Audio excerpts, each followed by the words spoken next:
ये खबर पारुल यूनिवर्सिटी द्वारा प्रस्तुत की गई है।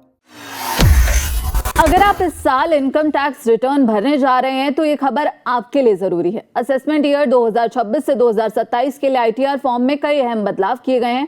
इन बदलावों को नजरअंदाज करना आपको नोटिस, पेनल्टी या फिर रिफंड की देरी जैसी परेशानी में डाल सकता है।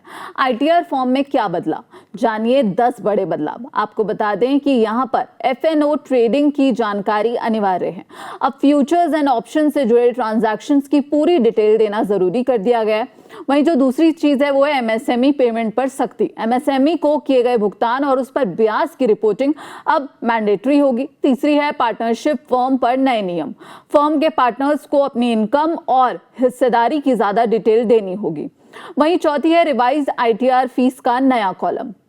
अब इसमें क्या है, अगर आप रिवाइज रिटर्न भरते हैं तो अब उसके लिए अलग से फीस डिक्लेयर करनी होगी। और यहाँ पर पांचवी है एटीजी क्लेम के लिए आईएफएससी जरूरी।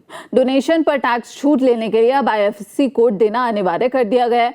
यहाँ पर एक और है जो कहा जा रहा है, जो छठी बात हम आपको बता दें, इस स्कीम का फायदा लेने वालों को अब अपने निवेश की भी जानकारी देनी होगी। वहीं जो सातवां और जो मुख्य पॉइंट है वो है एनबीएफसी और कंपनियों से ब्याज की रिपोर्टिंग। अब एनबीएफसी या कंपनियों से मिलने वाले ब्याज को अलग से दिखाना होगा। आठवां है एनआरआई के लिए नए नियम। एनआरआई टैक्स पेयर्स के लिए दस्तावेज और रिपोर्टिंग में बदलाव किए गए हैं। आपको बता दें कि जो 9वां पॉइंट है वो है चैरिटेबल ट्रस्ट के लिए सख्ती। ट्रस्ट और संस्थाओं को अब ज्यादा पारदर्शिता के साथ जानकारी देनी होगी। वहीं जो 10वां पॉइंट है वो नया डिक्लेरेशन कॉलम जोड़ा गया है। कुछ खास सेक्शन जैसे कि विदेशी कंपनियों से आय के लिए नया घोषणा कॉलम जोड़ा गया है। तो यहाँ पर ये बड़े बदलाव हैं जो आपके लिए जानना जरूरी था। कैपिटल गेन रिपोर्टिंग का फॉर्मेट बदला गया है। क्रिप्टो इनकम की डिटेल देनी जरूरी है। एसेट और लायबिलिटी की जानकारी ज्यादा विस्तार से देनी होगी।